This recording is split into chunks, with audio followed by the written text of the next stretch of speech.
Tu as volé le bijou de ma mère. Tu as volé le bijou de ma mère, rugit Alexandre Dumont, 35 ans, milliardaire à la tête de Dumont Properties, en pointant un doigt accusateur vers Fatoumata, 28 ans, aide ménagère immigrée du Mali, qui recule d'un pas, les mains tremblantes, serrées sur son chiffon à poussière.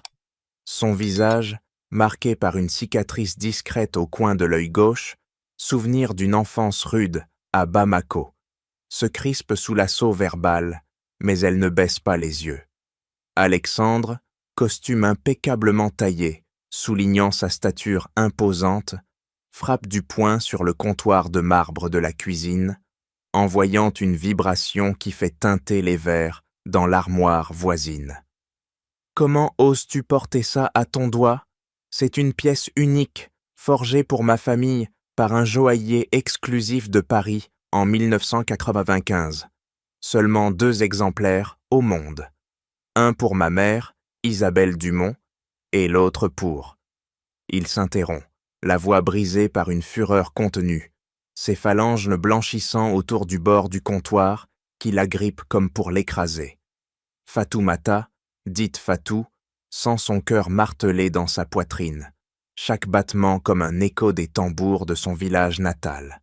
Elle porte une blouse rouge simple, usée aux manches par des années de labeur, et ce bijou, une bague en or représentant une colombe aux ailes déployées, qui brille innocemment à son annulaire droit. « Monsieur Dumont, je n'ai rien volé !»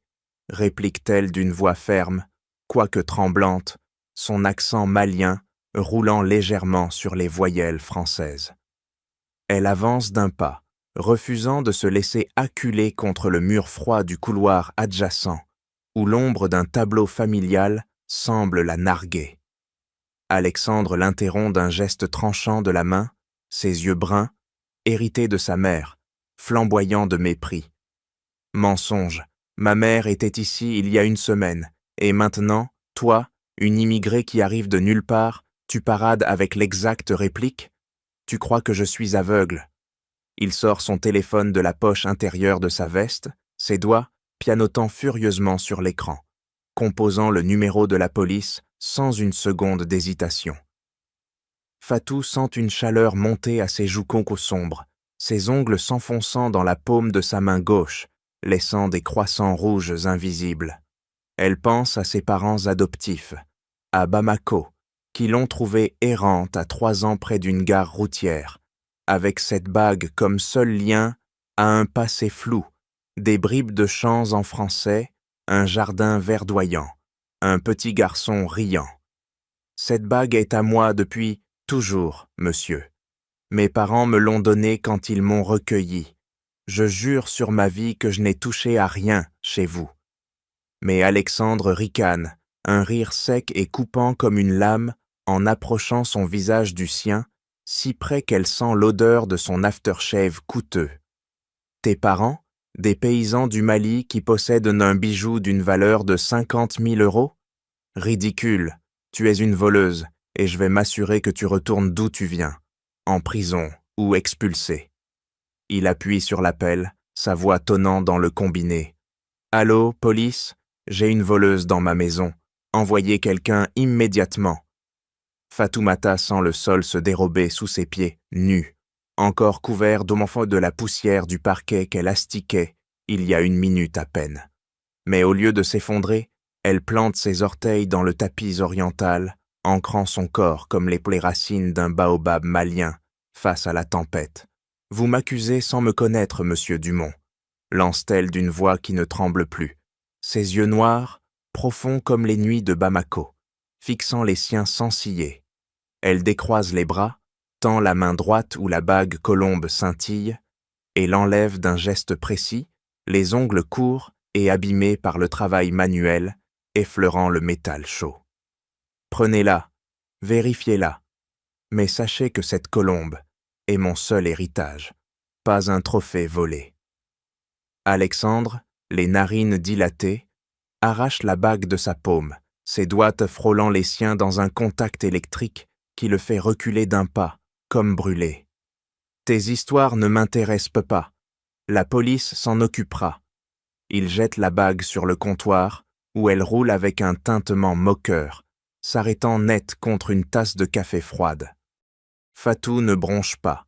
Au contraire, elle redresse les épaules, sa blouse rouge se tendant sur sa silhouette athlétique forgée par des années de corvée.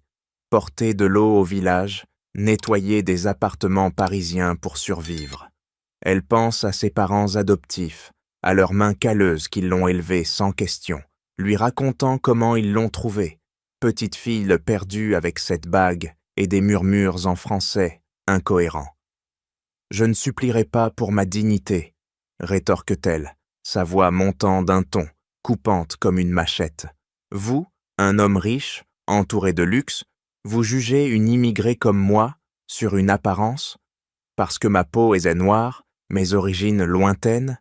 C'est facile, n'est-ce pas, de piétiner les faibles pour masquer vos propres failles. » Alexandre pivote, son poing se serrant à nouveau, mais cette fois, avec une hésitation fugace, ses jointures craquent sous la pression.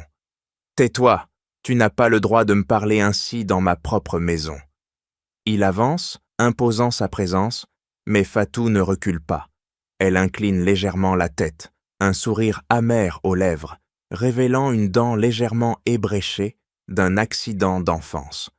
Marie, la cuisinière, ose un pas en avant, son tablier froissé dans ses mains moites. « Monsieur, peut-être devriez-vous… » Mais Alexandre la foudroie du regard, la réduisant au silence d'un geste sec. Fatou profite de l'instant. « Écoutez vos employés. Ils savent que je travaille dur, sans une plainte. Mais vous préférez détruire plutôt que douter de vos certitudes. » Elle ramasse son chiffon tombé au sol, le plie méthodiquement, chaque pli comme un acte de résistance muette. Alexandre, la respiration saccadée, sent une sueur froide perler à sa tempe. Il compose un nouveau numéro sur son téléphone, appelant son avocat pour accélérer l'expulsion. « Tu vas regretter d'avoir franchi ma porte », grogne-t-il. Mais Fatou secoue la tête, ses tresses serrées, oscillant légèrement. « C'est vous qui regretterez, monsieur. La vérité ne se cache pas éternellement. » Elle se tourne vers la sortie, ses pas mesurés claquant sur le marbre, refusant de courir ou de supplier. Dehors, sous l'auvent de la villa, Fatou s'appuie un instant contre le mur extérieur, ses paumes pressées contre la pierre froide, inhalant l'air parisien chargé d'humidité. Pas de larmes, seulement une détermination forgée dans l'adversité, comme quand elle a traversé la Méditerranée pour une vie meilleure. Elle sait que la police arrive, mais son esprit déjà calcule. Contacter un ami malien pour un abri temporaire, protéger ses parents à Bamako de cette honte. Alexandre, de l'intérieur, l'observe par la fenêtre, son reflet dans la vitre déformant son expression en un masque de doute naissant. Fatou s'éloigne enfin, tête haute, sa silhouette s'amenuisant dans l'allée, laissant derrière elle un silence pesant qui étreint la maison comme une accusation vivante. Alexandre raccroche le téléphone avec un claquement sec, ses doigts tremblant encore de rage contenue, mais une fissure invisible se creuse dans son assurance. Il pivote vers la fenêtre du salon, où les lumières de Paris clignotent comme des accusations muettes, et compose le numéro de sa mère d'un geste automatique, ses ongles s'enfonçant dans la coque du portable. « Maman, c'est Alexandre. Dis-moi ta bague, celle avec la colombe en or. Tu l'as toujours ?» Isabelle Dumont, 60 ans, veuve et pilier discret de la famille, répond d'une voix calme, habituée aux appels impromptus de son fils. « Bien sûr, mon chéri. Elle est à mon doigt en ce moment même. » Pourquoi cette question ? Alexandre sent un froid glacial remonter le long de sa colonne vertébrale. Il ferme les yeux, ses paupières serrées, jusqu'à voir des étoiles, et demande une photo immédiate, logique, car Isabelle ne quitte jamais cette bague, un rituel quotidien depuis des décennies. Quelques secondes plus tard, l'image arrive. La main ridée de sa mère, ornée de la colombe identique, scintillant sous la lampe de son appartement haussmannien. Le doute s'insinue comme un poison lent, ses tempes pulsant au rythme de son pouls accéléré. Comment est-ce possible? Les documents familiaux, qu'il a consultés il y a des années lors de l'héritage, affirment noir sur blanc. Seulement 2 exemplaires, forgés par le joaillier rue de la Paix en 1995, un pour Isabelle et l'autre pour sa demi-sœur disparue. Alexandre lâche le téléphone sur le canapé où il rebondit mollement et s'appuie contre le mur, ses paumes laissant des traces humides sur le papier peint damassé. Marie entre timidement, son pas feutré trahissant son hésitation. « Monsieur, la police est partie avec elle. Que se passe-t-il » Il l'ignore, son esprit repassant en boucle les semaines passées. Fatou rangeant les livres avec une précision instinctive, comme si elle connaissait chaque étagère. Son sourire poli quand il lui offrait un café, ses yeux évitant les siens avec une modestie qui maintenant lui semble familière.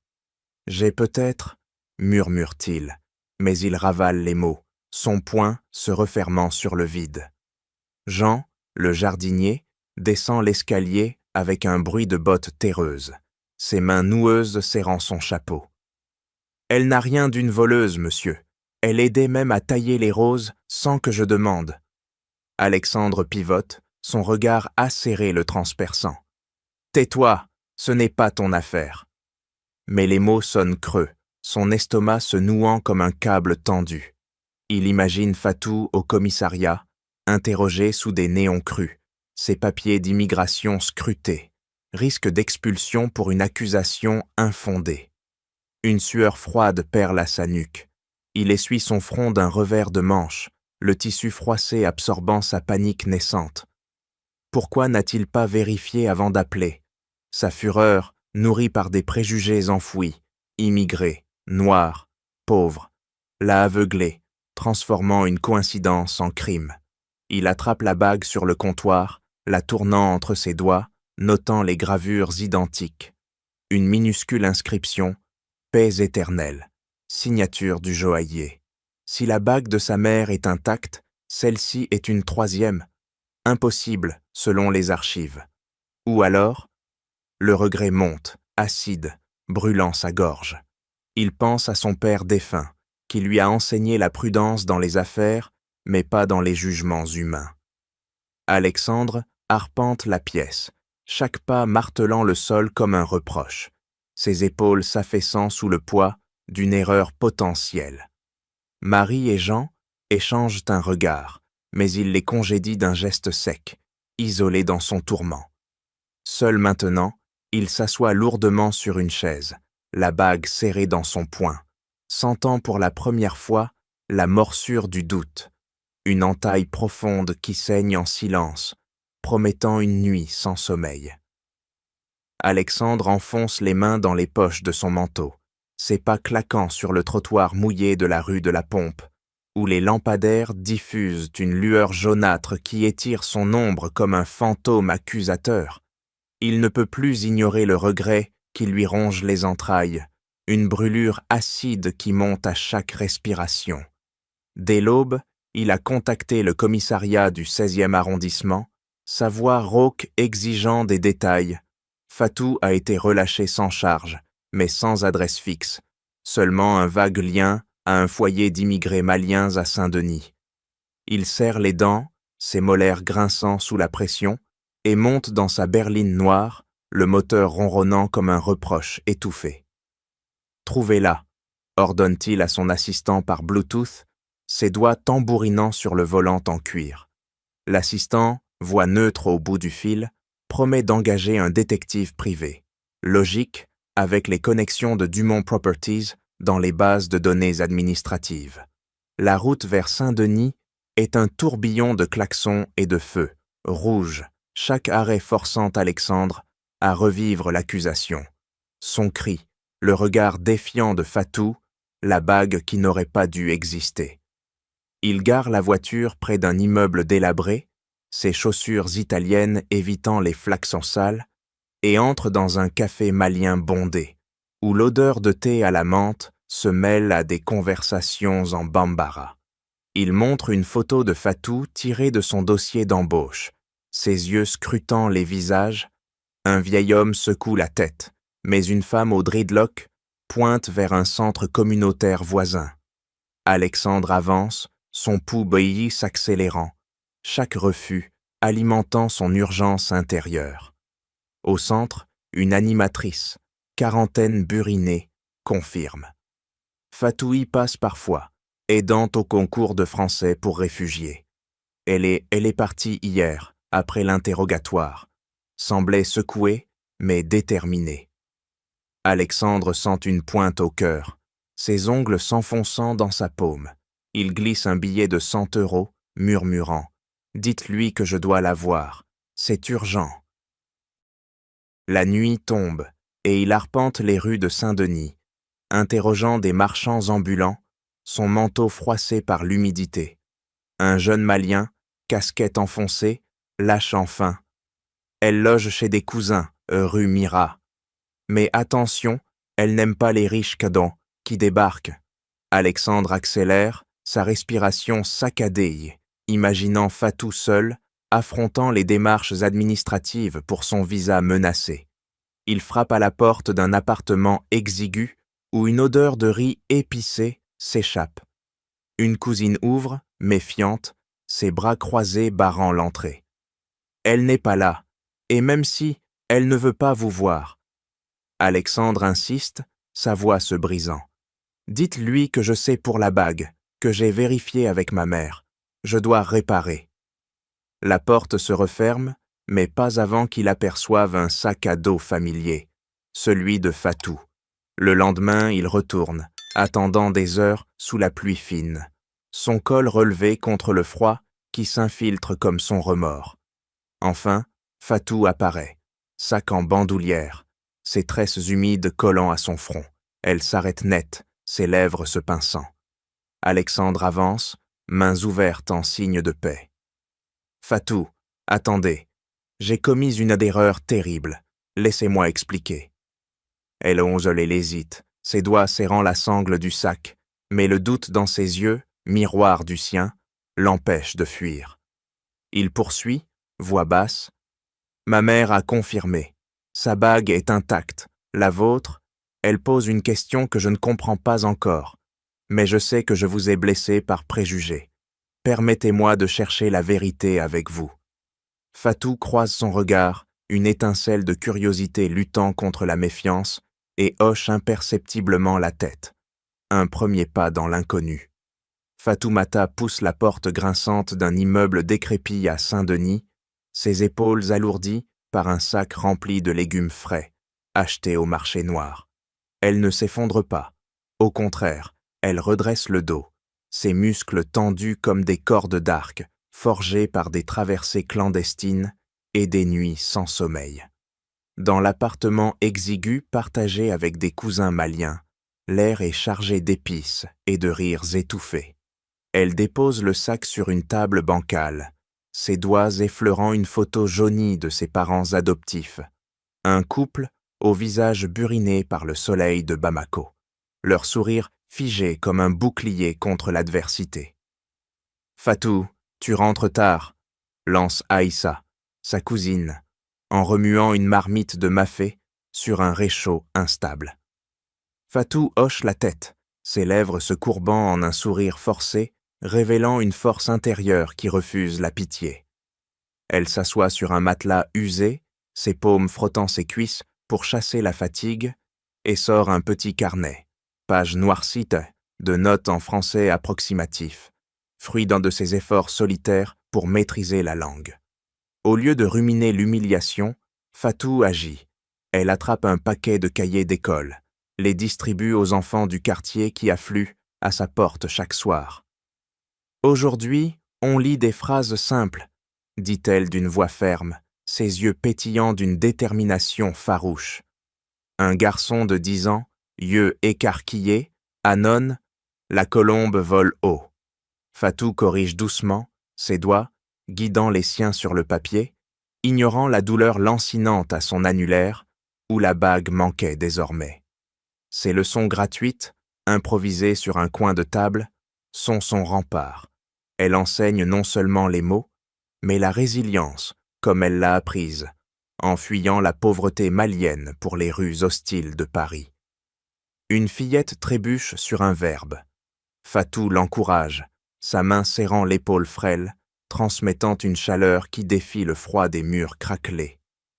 Plus tard, seule dans un coin sombre, Fatou compose un appel vidéo vers Bamako, son téléphone tremblant légèrement dans sa paume calleuse. L'écran s'allume sur le visage ridé de sa mère adoptive, qui plisse les yeux sous la lumière faible d'une lampe à huile. « Ma fille, tu sembles fatiguée. » Fatou ravale un nœud dans la gorge, ses ongles grattant l'étui du téléphone. « Juste le travail, maman. J'envoie de l'argent demain, pour les médicaments de papa. » Elle transfère les euros gagnés à la sueur de son front, ses doigts dits volants sur l'écran.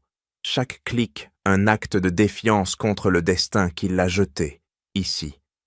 Pas un mot sur l'accusation. Elle protège les siens, comme ils l'ont protégée enfant, trouvée perdue avec cette bague et des souvenirs flous. Une femme chantant en français, un jardin embaumant les roses. Ces bribes la hantent, mais elle les transforme en carburant. Elle se lève, prépare un thé pour les voisins, partageant des biscuits secs avec une famille voisine évincée. Aïssa la rejoint, posant une main sur son bras. « Tu aides tout le monde, Fatou. Mais qui t'aide, toi ?» Fatou secoue la tête, ses tresses claquant doucement, et se remet au travail, triant des vêtements donnés pour les distribuer aux nouveaux arrivants maliens. Ses mouvements sont précis, méthodiques, chaque pli de tissu, un refus de la défaite. Elle pense aux Donnerues, de Paris, à la villa où elle est tombée qu'elle était chassée, mais son esprit pivote vers l'avenir. Trouver un nouveau job, stabiliser son visa, sans courber l'échine. La nuit venue, elle s'allonge sur le matelas, ses paupières lourdes se fermant sur une résolution inébranlable. Elle survivra, aidera, car la force n'est pas dans la richesse, mais dans les liens qu'elle tisse, invisibles et indestructibles. Alexandre frappe à la porte de l'appartement rue Mira, ses jointures blanchissant sous l'impact, le bruit résonnant dans le couloir étroit, comme un écho de son impatience. Fatou ouvre, ses yeux s'écarquillant une fraction de seconde, avant de se durcir, sa main serrant la poignée jusqu'à ce que le métal grince. « Qu'est-ce que vous voulez encore ?» lance-t-elle, sa voix tranchante comme une lame affûtée par la méfiance. Alexandre avance d'un pas, ses épaules carrées bloquant la lumière du palier, mais il lève les mains en signe de reddition, ses paumes ouvertes révélant une tremblote infime. « Fatou, je suis venu m'excuser, profondément. J'ai agi comme un idiot, guidé par des préjugés que je n'aurais jamais dû laisser m'aveugler. » Elle croise les bras, ses biceps se tendant sous la manche roulée de son t-shirt usé, refusant de le laisser entrer. « Des excuses, après m'avoir traité de voleuse devant tout le monde, après avoir appelé la police, c'est trop facile. » Il déglutit, sa gorge se serrant comme un nœud coulant, et sort la bague de sa poche, la tendant sur sa paume comme une offrande. « J'ai vérifié. Ma mère porte toujours la sienne. La vôtre, elle n'est pas volée. J'ai réagi sans réfléchir, par peur, par arrogance. Laissez-moi réparer. » Fatou fixe la colombe d'or, ses doigts se crispant sur ses avant-bras, une veine pulsante à son cou. Elle hésite, son regard fouillant le sien à la recherche d'une faille, mais y trouve une vulnérabilité qu'elle n'avait pas vue à la villa, des cernes sombres sous ses yeux, une ride nouvelle au front. Réparer comment? En me rendant mon travail? En effaçant l'humiliation? Alexandre hoche la tête, ses lèvres se pinçant. Oui, revenez. Et plus, je m'occuperai de vos papiers d'immigration. J'ai des avocats. C'est le moins que je puisse faire pour compenser ma bêtise. Elle recule enfin, l'invitant d'un geste sec à entrer, la porte claquant derrière lui comme un avertissement. Dans la pièce exiguë, encombrée de valises et de tapis maliens, Fatou s'assoit sur un tabouret branlant, ses genoux se touchant dans un geste protecteur. Pourquoi maintenant? Qu'est-ce qui vous a fait changer? Alexandre s'appuie contre le mur, ses doigts effleurant une fissure dans le plâtre, sentant la précarité de ce monde loin de sa villa. Le doute, cette bague, elle ressemble trop à celle de ma famille. Mais si elle est à vous depuis l'enfance, il y a une explication. Aidez-moi à comprendre.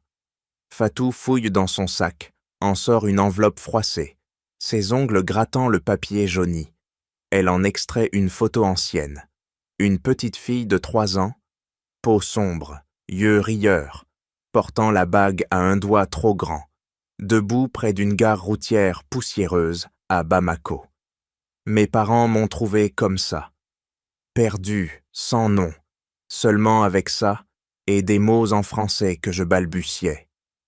Alexandre se penche, ses yeux s'écarquillant, il sort son propre téléphone, ouvre une galerie et montre une image. Sa demi-sœur disparue, même âge, même pose innocente, une colombe identique au doigt. Le choc le frappe comme un coup de poing. Il recule, son dos heurtant le mur, une sueur froide perlant à sa tempe. C'est impossible. Cette photo de ma sœur, prise juste avant sa disparition, il y a 25 ans. Regardez les gravures sur la bague, identiques. Fatou attrape le téléphone, ses doigts tremblants, zoomant sur l'image, une nausée montant à sa gorge. Cette femme en arrière-plan, elle chante dans tes rêves. Et ce jardin? Elle relève la tête, ses lèvres tremblant. Qu'est-ce que ça veut dire? Alexandre range le téléphone, sa voix basse. Une coïncidence trop parfaite. Acceptons de creuser ensemble. Revenez à la villa, pas comme employés, mais comme alliés. Pour la vérité. Fatou hoche la tête lentement.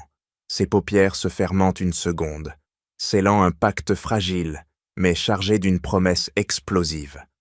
Bénédicte Dumont claque la porte du bureau d'Alexandre à la villa, ses pas lourds martelant le parquet comme des coups de marteau, son visage ridé, creusé par 70 ans de calcul froid, se tordant en un rictus de mépris.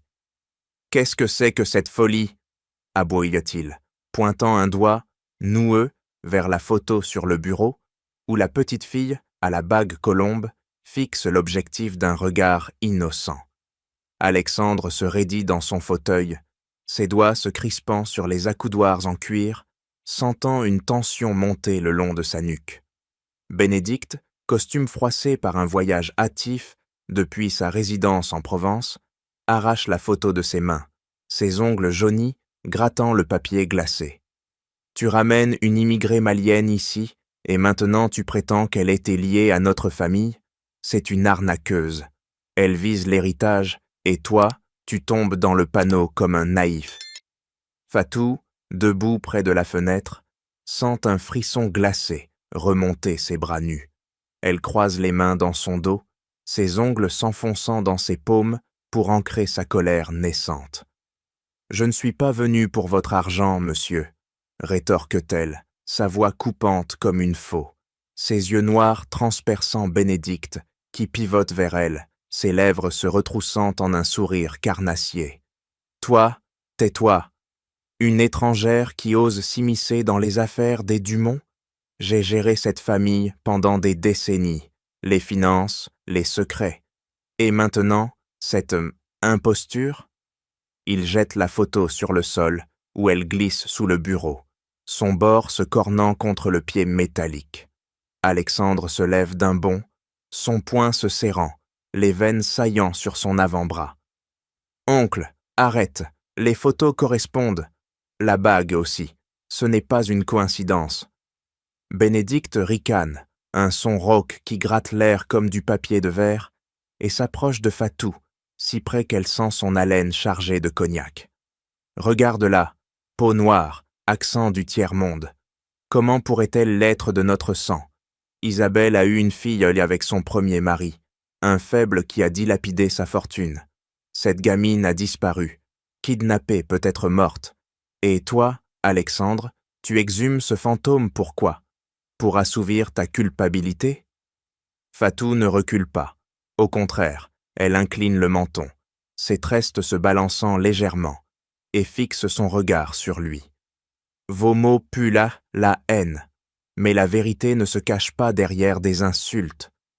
Bénédicte pivote vers Alexandre, ignorant Fatou comme un insecte, ses doigts tremblants de rage contenue.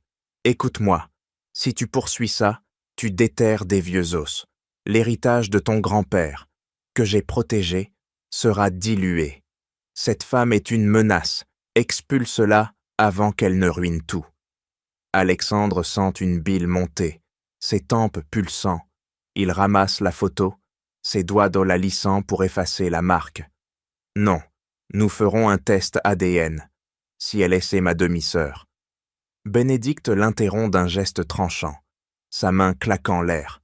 Idiot, pense au scandale. Une immigrée dans la famille Dumont? Les actionnaires s'affoleront. J'ai déjà contacté mes avocats, on peut étouffer ça. Fatou intervient, sa voix montant comme un vent du désert. Vous avez peur de quoi? De la vérité sur cette disparition? Bénédicte se fige, ses yeux se plissant en fente, une veine battant à sa tempe. Il se tourne vers elle, son doigt la pointant comme une arme. Toi, tu n'es rien. Une opportuniste qui exploite une ressemblance. Pars, ou je m'assure que tu regrettes d'être venu, en France. Alexandre s'interpose, son corps bloquant la vue, sentant pour la première fois la menace réelle, non plus un doute, mais une hostilité palpable, comme si Bénédicte cachait une lame dans sa manche. Bénédicte sort en claquant la porte, laissant un silence lourd, chargé d'une ombre plus grande. Une conspiration enfouie, prête à éclater. Fatou arrache le dossier des mains d'Alexandre, ses doigts fusant sur les pages jaunies comme des flèches, dénichant une adresse oubliée. L'atelier du joaillier rue de la Paix, fermé depuis 10 ans mais avec des archives numérisées. On commence par là, ordonne-t-elle, sa voix claquant comme un fouet, poussant Alexandre vers la porte de la villa. Il hoche la tête, ses clés de voiture tintant dans sa paume serrée, et il file vers le centre de Paris, le moteur vrombissant sous l'accélération brutale. À l'arrivée, dans un bureau poussiéreux loué à un notaire, Alexandre compose un numéro d'urgence, ses ongles tambourinant sur le comptoir en granit. Les registres de 1995, 2 bagues colombes seulement. Confirmé. Le notaire, voix chevrotante au téléphone, envoie un scan. Confirmation écrite, signée par le joaillier défunt, limitant la production à 2 exemplaires pour Isabelle Dumont et sa fille. Fatou pivote, ses yeux flamboyants. La mienne fait 3. Quelqu'un a menti. Alexandre sent un vertige le saisir. Ses tempes martelant, il attrape son portable, lançant un appel vidéo vers Bamako, ses doigts gournes glissant sur l'écran humide de sueur. L'image granuleuse s'allume. Ses parents adoptifs, assis sur un banc de terre battue, plissent les yeux sous le soleil cru. « Fatou, ma chérie ?» demande la mère, sa main ridée, ajustant son foulard. Fatou interroge sans préambule. « Racontez encore comment vous m'avez trouvé. Chaque détail. » Le père hoche la tête, sa voix rocailleuse. À la gare routière, 3 ans, seul avec la bague et un billet froissé. Un nom français gribouillé, Isabelle. Tu pleurais en français, des mots comme maman et jardin. Un homme nous l'a confié, disant que tu étais orpheline d'un accident. Fatou raccroche d'un geste sec, son poing se fermant.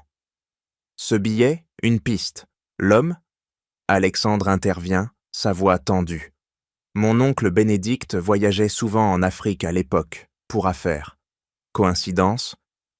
Ils engagent un détective privé, un homme trapu aux yeux perçants, qui arrive à la villa avec un dossier sous le bras, ses pas mesurés claquant sur le marbre. Vérification des migrations. Une enfant non identifiée entrait au Mali en 2000, via un vol privé depuis Paris. Numéro de passeport falsifié, lié à une compagnie que gérait Bénédicte Dumont. Fatou feuillette les pages, ses ongles rayant le papier, dénichant une photo d'archive. Un avion privé, immatriculé au nom de la famille. Alexandre blêmit, ses doigts chauds tremblants, en zoomant sur un détail. Un tampon douanier malien, daté du jour de la disparition. Il a orchestré ça. Pourquoi? Le détective hausse les épaules, sa main tapotant le dossier. Héritage. Votre grand-père léguait une part égale à tous les enfants d'Isabelle. Enlevez la fille, redistribue les cartes. Fatou se lève d'un bond, ses paumes claquant sur la table, envoyant une vibration qui fait trembler un verre d'eau. Test ADN, maintenant. Alexandre acquiesce, ses veines saillant sur son front. Il contacte un labo privé, ses ordres fusant, échantillons de ma mère et de Fatou. Résultats en urgence. Pendant l'attente, il fouille les vieux coffres de la villa, Fatou, arrachant un album photo des étagères, ses doigts tournant les pages avec fureur. Une image, Isabelle jeune, tenant une fillette à la bague colombe, un jardin en fond, identique à ses rêves fragmentés. Alexandre s'assoit lourdement, sa tête entre les mains. Si c'est vrai, Bénédicte a volé une vie. Fatou le fixe, sa respiration saccadée. Et il paiera. Continuons, les preuves s'accumulent. Le détective sort un relevé bancaire ancien, un virement suspect de Bénédicte vers un contact malien, daté du lendemain de la disparition. Alexandre frappe du poing, la table vibrant. C'est lui, l'enquête accélère. Alexandre arrache l'enveloppe des mains du détective, ses doigts déchirant le sceau avec une violence contenue, le papier craquant comme un os brisé. À l'intérieur, un rapport médical jauni. Résultat ADN, 90,9% de correspondance entre Fatou et Isabelle Dumont. Il lâche le document sur la table de la villa, où il atterrit avec un bruit sourd, ses yeux s'écarquillant comme des plaies ouvertes. « C'est vrai », murmure-t-il, sa voix se brisant en éclats, ses paumes pressées contre ses tempes pour contenir le tourbillon. Fatou se penche, ses ongles grattant le bord du papier, lisant les lignes froides qui confirment « Elle sait la fille disparue d'Isabelle, demi-sœur d'Alexandre, arrachée à 3 ans par une trahison familiale. Ma mère. Isabelle, souffle-t-elle, sa gorge se serrant comme un étau, des souvenirs fragmentés surgissant. Une berceuse française, des roses piétinées, un homme emportant une enfant endormie. Le détective, adossé au mur, croise les bras, ses yeux impassibles balayant la pièce. Bénédicte a tout orchestré. Les virements prouvent. Il a payé un intermédiaire malien pour te placer, chez des adoptifs naïfs. Pas un enlèvement aléatoire, une purge pour l'héritage. Ton grand-père léguait égal à tous les enfants d'Isabelle. En te faisant disparaître, Bénédicte augmentait sa part et celle d'Alexandre. Fatou se redresse d'un bond, son poing cognant la table, envoyant une onde qui fait trembler une lampe voisine. Trahison, il a volé ma vie pour de l'argent? Alexandre pivote, son dos heurtant le dossier du fauteuil, une nausée montant à sa gorge. Mon oncle, il nous a élevés, géré les affaires. Tout ça pourquoi? Gagner plus dans un testament? Le détective sort un enregistrement audio, sa voix enregistrée craquant d'un haut-parleur minuscule. Une conversation interceptée, Bénédicte avouant à un vieil associé « La gamine était un obstacle. Je l'ai expédiée en Afrique, propre, sans trace. » Fatou sent une fureur bouillir, ses veines pulsant comme des rivières en crue. Elle attrape le téléphone, composant le numéro d'Isabelle d'un geste féroce, ses doigts volant sur l'écran. L'appel connecte, la voix d'Isabelle tremblant. « Alexandre, qu'y a-t-il » Fatou interrompt, sa voix tonnant. « Madame Dumont, c'est moi, votre fille. Les détestes le prouvent. Bénédicte m'a enlevé. » Un silence assourdissant suit, puis un sanglot étouffé d'Isabelle, sa respiration hachée comme des coups de couteau. « Ma petite, Esperanza? Non, impossible. » Alexandre prend le relais, sa main serrant le combiné jusqu'à ce que le plastique craque. « Maman, c'est vrai. Les preuves, ADN, virement, l'avion privé. Bénédicte a tout planifié pour nous spolier. Isabelle hoquette, sa voix se brisant. Il était jaloux. Ton grand-père le méprisait. Mais enlever mon enfant, pour l'héritage? Fatou arpente la pièce, ses pas claquant comme des accusations, sentant les pièces s'assembler. Ses rêves n'étaient pas des illusions, mais des échos d'une vie volée. Il a détruit une famille pour de la cupidité. Pas seulement moi, vous, Alexandre, tous empoisonnés par ce mensonge. Le détective range l'enregistrement, sa main tapotant sa poche. C'est un crime, enlèvement qualifié, falsification de documents. Avec ça, on le coince. Alexandre s'effondre dans le fauteuil, ses épaules s'affaissant, une larme solitaire traçant un sillon sur sa joue. Toute ma vie, bâtie sur un vol. Fatou le fixe, sa main se posant sur son épaule, serrant fort. Pas fini, on l'expose, pour justice. Isabelle au téléphone murmure. Venez, tous les deux, on affronte ça ensemble. Le lien se resserre, la trahison révélée comme une plaie ouverte, prête à être cautérisée par la confrontation imminente. Fatou pousse la porte du bureau de Bénédicte dans sa résidence provençale, ses pas résonnant sur le carrelage froid, comme des coups d'un coup de feu. Son cœur battant un rythme furieux qui éclipse la peur. Bénédicte se retourne d'un bond, son verre de cognac heurtant le bureau en acajou, éclaboussant des gouttes ambrées sur des papiers épars. « Toi ici, comment oses-tu envahir mon espace ?» grogne-t-il, ses yeux plissés en fente venimeuse, sa main tremblante serrant le verre, jusqu'à ce que le cristal craque légèrement. Fatou avance, ses épaules raidies comme une armure, ignorant l'odeur lourde de tabac et de vieux secrets qui imprègnent la pièce. J'ai les preuves, les virements, l'avion, l'ADN. Vous m'avez enlevé pour l'héritage.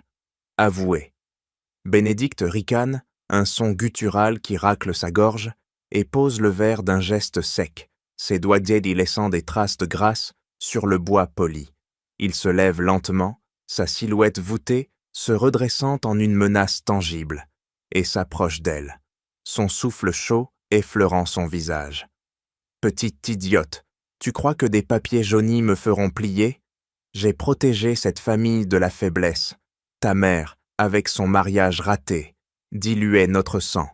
Toi, une bâtarde, tu n'avais pas ta place. » Fatou sent une lame glacée transpercer son estomac. Elle serre les poings, ses ongles s'enfonçant dans sa chair, mais refuse de reculer, son regard planté dans le sien comme un défi mortel. Protégé, vous avez détruit, vendu une enfant pour des euros. Bénédicte pivote, arrachant un tiroir du bureau d'un geste violent, des papiers volant comme des confettis macabres. Il en sort un dossier, le jetant à ses pieds, où il s'ouvre sur des photos d'elle petites, annotées de notes froides. Expédié, problème résolu. La tension monte, ses veines saillant sur son cou ridé. Il attrape son téléphone, ses doigts pianotant furieusement. « Sécurité, intruse dans mon bureau, expulsez-la !» Fatou bondit, sa main claquant sur le combiné, l'arrachant de sa prise, le fil se tendant comme un garrot. Pas avant que vous avouiez tout. Isabelle sait, Alexandre sait, c'est fini. Bénédicte la pousse d'un coup d'épaule, son corps massif la projetant contre le mur où son dos heurte une étagère, des livres tombant en cascade avec un bruit sourd. Elle grimace, une douleur aiguë irradiant de son épaule, mais riposte d'un geste vif, son genou heurtant sa cuisse, le faisant chanceler. « Sale garce !» hurle-t-il, son poing se levant, prêt à frapper, ses articulations craquant sous la fureur. Fatou esquive, son souffle court, roulant sur le côté, alors que son poing s'abat sur le mur, laissant une empreinte craquelée. Elle attrape un coupe-papier sur le bureau, le brandissant comme une dague, sa lame scintillant sous la lampe. « Touchez-moi encore, et je crie. La police est en route. » Bénédicte halète, son visage rougissant, une veine battant follement à sa tempe. Il recule, mais sort un petit pistolet d'un tiroir caché, le pointant d'une main tremblante. « Sors d'ici, ou je tire. Personne ne croira une immigrée contre moi. » Fatou sent la terreur la glacer, ses muscles se tendant pour un saut, mais elle fixe le canon, sa voix ferme. « Tuez-moi !» et tout explose. Les preuves sont déjà chez les avocats. Bénédicte hésite, son doigt effleurant la détente, la sueur perlant à son front. Mais un bruit de sirène lointaine le fige, son arme vacillant. Alexandre surgit par la porte fracturée, son poing cognant l'épaule de Bénédicte, désarmant l'arme qui glisse au sol. « Lâche-la !» rugit-il, sa main serrant le col de son oncle, le plaquant contre le mur. Fatou ramasse le pistolet, ses doigts tremblants le pointant vers le sol, le danger palpable comme une lame sur la gorge, la confrontation basculant vers l'abîme. Fatou ramasse le pistolet tombé au sol, ses doigts serrant la crosse froide, le métal pesant comme un verdict imminent, tandis qu'Alexandre plaque Bénédicte contre le mur, son avant-bras pressé sur sa gorge, étouffant un grognement de rage. « Lâche-le !» ordonne Fatou, sa voix claquant comme un ordre militaire, pointant l'arme vers le bas pour éviter un tir accidentel. Bénédicte halète, son visage violacé, ses mains griffant l'air en vain. Alexandre relâche légèrement, ses muscles tremblants d'adrénaline, et fouille les poches de son oncle d'un geste vif, arrachant un téléphone et une clé USB. « Qu'est-ce que c'est ?» grogne-t-il, ses ongles rayant la surface plastique. Bénédicte tousse, sa salive éclaboussant le sol. « Rien. Pour toi. » Il traîne Bénédicte vers le bureau, Fatou verrouillant la porte d'un coup de pied, le loquet claquant comme un piège se refermant. Alexandre insère la clé dans l'ordinateur portable ouvert, ses doigts volant sur le clavier, craquant le mot de passe basique. Héritage, avec une ironie amère. L'écran s'allume sur des dossiers cryptés. Fatou se penche, ses yeux scrutant les icônes, et clique sur « Transaction 2000 », ses ongles tapotant l'écran. Des relevés bancaires défilent, virement discret vers un compte malien, annoté « Placement enfant, confidentialité assurée ». Alexandre zoome, ses veines saillant sur son front. « C'est réel, des paiements à l'intermédiaire qui m'a livré à Bamako. Signé de ta main. » Bénédicte s'affaisse sur une chaise, ses épaules voûtées, une sueur froide perlant à sa nuque. C'était pour le bien de la famille. Fatou pivote, son poing cognant le bureau, envoyant une vibration qui fait trembler la souris. Le bien, tu as brisé une mère, volé une enfance. Alexandre continue, ouvrant un fichier audio, caché. Une conversation enregistrée. Voix de Bénédicte dictant. La petite est en route, efface les traces, l'héritage reste intact. Fatou sent une bile monter, ses lèvres se pinçant. Elle copie les fichiers sur son propre téléphone, ses doigts fusant, sécurisant les preuves avant que Bénédicte ne réagisse. Dehors, des sirènes hurlent, plus fort, approchant comme un jugement divin. Alexandre appelle le détective, sa voix hachée. « Viens avec la police, on a tout. Relevé, audio, ADN, irréfutable. » Bénédicte bondit soudain, son coude heurtant le bras de Fatou, tentant de saisir la clé. Elle esquive, son genou cognant son estomac, le pliant en deux avec un grognement étouffé. Alexandre l'immobilise à nouveau, ses mains serrant ses poignets comme des menottes. C'est fini. Ces preuves, bancaires, datées, traçables via les banques françaises, te condamnent pour enlèvement. Pas d'échappatoire. Fatou range le pistolet dans un tiroir, verrouillant d'un tour de clé. Son souffle court, stabilisant. Les policiers cognent à la porte. Elle ouvre, les laissant entrer, leurs bottes claquant sur le seuil. Bénédicte était menottée, son regard fuyant croisant celui de Fatou, une dernière fois, défaite totale. Alexandre et elle échangent un regard, leurs poitrines se soulevant en unison, les preuves en main comme une arme fatale, prêtes à sceller le sort du traître. Alexandre claque la porte de la salle à manger de la villa, ses pas résonnant comme un glas, plaquant Bénédicte au centre de la table ovale, où Isabelle attend, son visage pâle crispé par l'attente, ses doigts noueux serrant un mouchoir trempé. « Assieds-toi » ordonne-t-il, sa voix tonnant comme un coup de tonnerre, poussant son oncle sur une chaise qui grince sous le poids. Fatou entre à sa suite, tenant la clé USB comme une grenade dégoupillée, ses yeux flamboyants d'une justice implacable. Isabelle se lève d'un bond, sa main tremblante effleurant le bras de Fatou. « Ma fille, dis-moi que ce n'est pas vrai. » Bénédicte ricane, son cou se tendant comme une corde prête à rompre, ses lèvres se retroussant en un sourire forcé. « Des mensonges. Cette femme vous manipule tous. » Alexandre branche la clé sur un projecteur portable, ses doigts claquant sur les touches, l'écran s'allumant sur les relevés bancaires.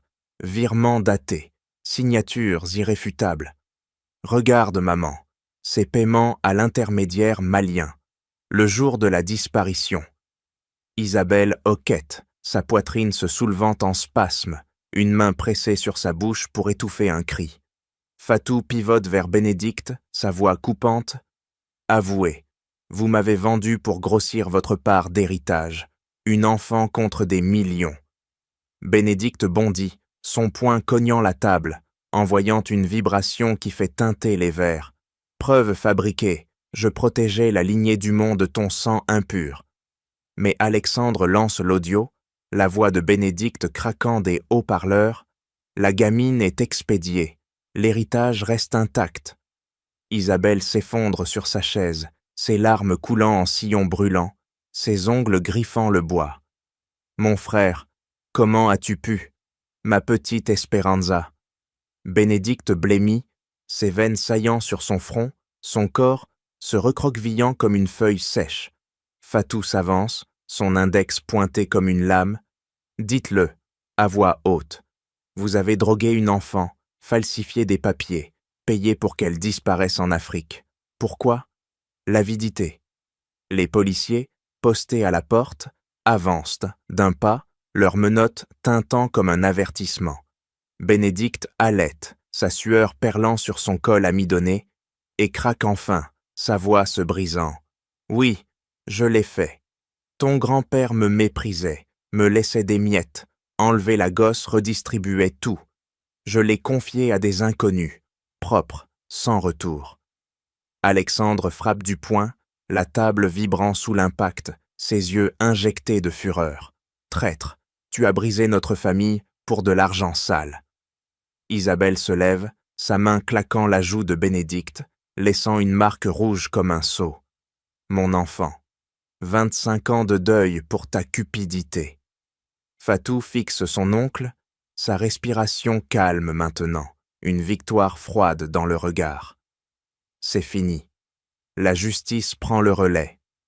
Les policiers l'empoignent, ses poignets se tordant dans les fers, son corps s'affaissant en une défaite totale. Isabelle embrasse Fatou, leurs larmes se mêlant, tandis qu'Alexandre range les preuves, le silence retombant comme un voile, la trahison exposée au grand jour, irrémédiable. Bénédicte est traîné dans la salle d'audience du tribunal de Paris, ses poignets menottés cliquetant comme des chaînes brisées, son costume froissé traînant sur le sol poli où ses pas vacillent. Le juge frappe son marteau, un son sec qui fend l'air lourd, ordonnant le silence. Isabelle se raidit sur son banc, ses doigts noueux serrant le rebord, une veine battant à son cou. Alexandre, à ses côtés, croise les bras, ses muscles tendus comme des câbles, fixant son oncle qui s'assoit d'un geste lourd, son regard fuyant évitant le leur. Fatou entre, tête haute, ses pas mesurés claquant sur le marbre, s'installant près d'eux, sa main effleurant celle d'Isabelle en un geste silencieux de solidarité.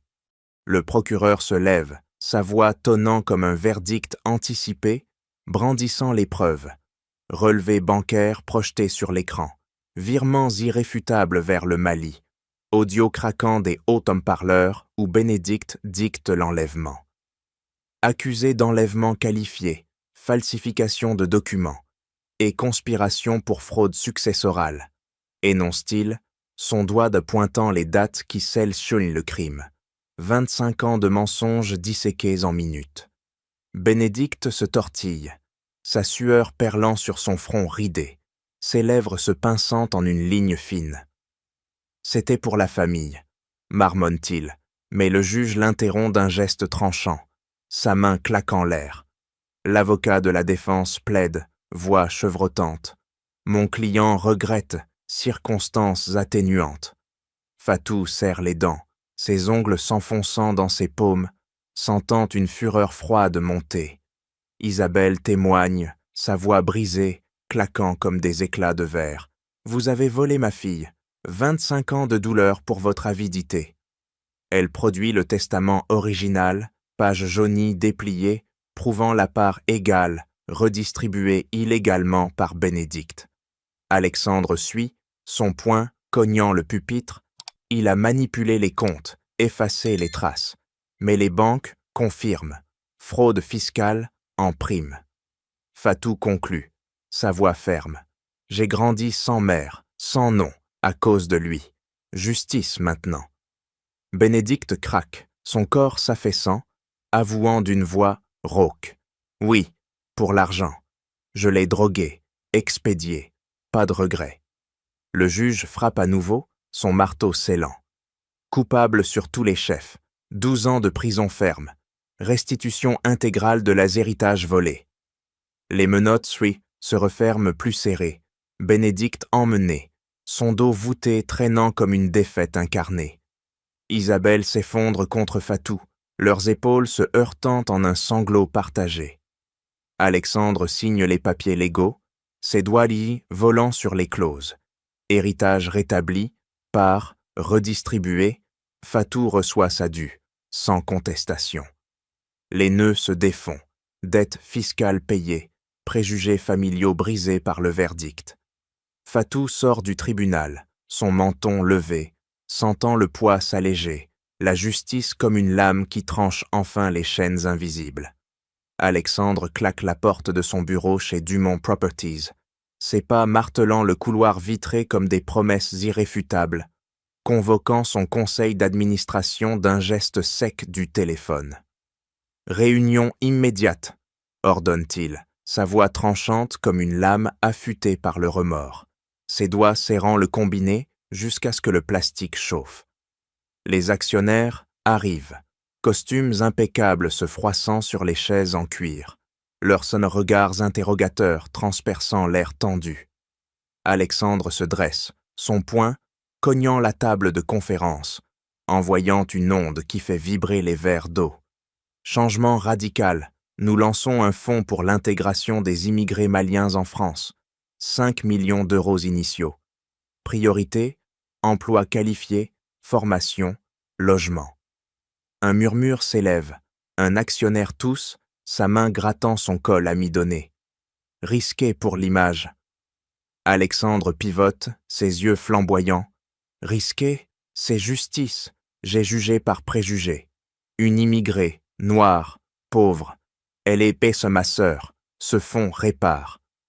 Fatou entre, ses pas mesurés claquant sur le sol, s'installant à ses côtés, ses doigts effleurant un dossier préparé.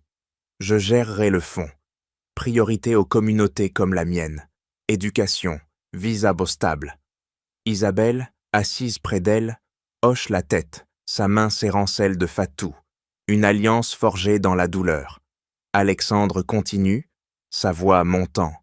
Politique interne, diversité obligatoire, recrutement prioritaire pour immigrés qualifiés, Mali, Afrique subsaharienne, fin des discriminations cachées. Un cadre objecte, sa plume grattant un bloc-notes, coups élevés. Alexandre frappe à nouveau, la table vibrant. Les coups de l'ignorance sont pires. J'ai presque détruit une vie par arrogance. Ce changement sauve des familles, comme la mienne. Dehors, Alexandre signe les papiers fondateurs, ses ongles rayant le contrat, injectant des fonds personnels pour accélérer. Fatou supervise, sa voix dirigeant, partenariat, avec Association malienne à Paris. Formation gratuite en français. Métier du bâtiment, comme chez Dumont. Isabelle ajoute, sa voix ferme, « Je donne ma part d'héritage récupéré pour les mères séparées de leurs enfants. » Alexandre sent un poids s'alléger, ses épaules se redressant. Il contacte des médias, sa déclaration claquant. Dumont Properties s'engage contre les préjugés. Ce fonds honore ma sœur, victime d'une trahison interne. Les actionnaires acquiescent enfin, leur signature fusant sur les accords, craignant la publicité négative. Fatou arpente les bureaux, imposant des audits. Vérifier les CV, plus de rejets basés sur l'origine.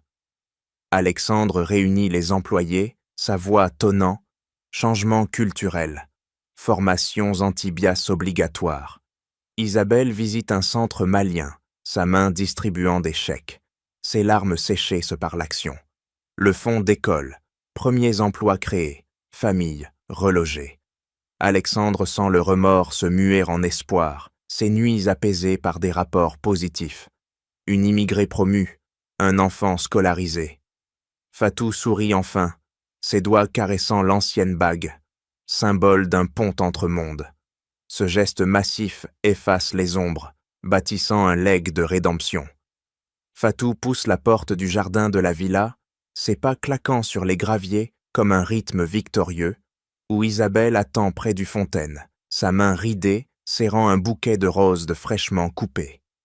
Alexandre suit, son bras entourant les épaules de sa mère, ses muscles se détendant enfin, tandis que des invités maliens, cousins de Fatou, visage buriné par le soleil de Bamako, s'avancent, leur rire mêlé à des chants traditionnels. Une table dressée sous les arbres ploie sous des plats fusion. Mafé malien et escargot français, symbole d'un pont jeté entre mondes. Isabelle embrasse Fatou, leurs fronts se heurtant en un geste intime, des larmes séchées par le vent doux. « Ma fille, enfin complète », murmure-t-elle, sa voix se brisant comme une vague apaisée. Alexandre lève un verre, son poing serrant la flûte en cristal, sa voix tonnant. « À notre famille recomposée, pas seulement de sang, mais de choix. » Les invités trinquent, versent un temps comme des promesses scellées. Fatou attrape la main d'un cousin, ses doigts entrelacés, transmettant une chaleur qui efface les frontières. Isabelle raconte une anecdote d'enfance, sa main effleurant la bague colombe, à son doigt, un écho du passé guéri. Tu dansais ici, petite, sous ces arbres. Maintenant, tu y règnes. Fatou sourit, ses lèvres se courbant en une courbe sereine, sentant les souvenirs s'ancrer enfin. Plus de fragments, mais un tout cohérent. Le fonds prospère. Alexandre signe un partenariat avec une ONG malienne, ses ongles rayant le contrat, injectant des millions pour des écoles bilingues. Fatou dirige, sa voix commandant lors d'une réunion virtuelle, reliant Paris à Bamako, des enfants apprenant le français sur des tablettes financées. Isabelle visite un centre d'accueil, sa main distribuant des livres, effaçant les ombres de sa perte par des actes concrets. Alexandre confie. J'ai jugé par apparence, peau, origine, statut, erreur fatale. Fatou hoche la tête, ses tresses oscillant. Et moi, j'ai appris que la famille transcende le sang. L'amour choisi, guéri. Les routes secondaires se closent. Employés promus, préjugés démantelés dans l'entreprise. Cousins maliens intégrés, visas stabilisés. Sous les étoiles parisiennes, Fatou s'assoit près du fontaine, ses doigts effleurant l'eau miroitante, Alexandre et Isabelle la rejoignant en un cercle intime. Leçon apprise, ne jugez pas sur l'extérieur. La valeur réside dans le cœur, pas dans la fortune ou la couleur. Isabelle serre sa main, et l'espoir naît du pardon. Nous renaissons plus forts. Alexandre ajoute, « Famille n'est pas héritée, elle se construit, jour après jour. » Il se lève, bras enlacés, marchant vers la villa illuminée, un avenir radieux, s'ouvrant comme une porte grande ouverte, les cicatrices transformées en force, la vie reprenant son cours, enrichie et unie. Et voilà, chers auditeurs, l'histoire touchante de Fatoumata et de la famille Dumont, où un simple bijou a révélé des secrets enfouis et réuni des cœurs brisés. Cette fable nous rappelle que les préjugés peuvent détruire, mais la vérité et le pardon reconstruisent. Et vous, qu'avez-vous ressenti en écoutant ce récit? Partagez vos pensées dans les commentaires. Une expérience similaire, une leçon apprise. Vos retours nous inspirent. Un grand merci pour votre écoute attentive. Sans vous, ces histoires resteraient muettes. À bientôt pour une nouvelle aventure pleine d'émotions. Prenez soin de vous et rappelez-vous, la famille se choisit chaque jour. Au revoir. But I don't have the actual thing showing on this side because I think I'm not co-working, I'm reading, so we shall see if that works. I am also in the reading and writing category, but ads are going to roll in about 30 seconds, which wild that we're getting ads now, but to make sure that we're not spending ages in ads while I'm yapping, I'm going to get us started on the first timer. So we're going to go for 40 minutes, 40-10, as we do usually with co-working, and I will see you back again in 40 minutes.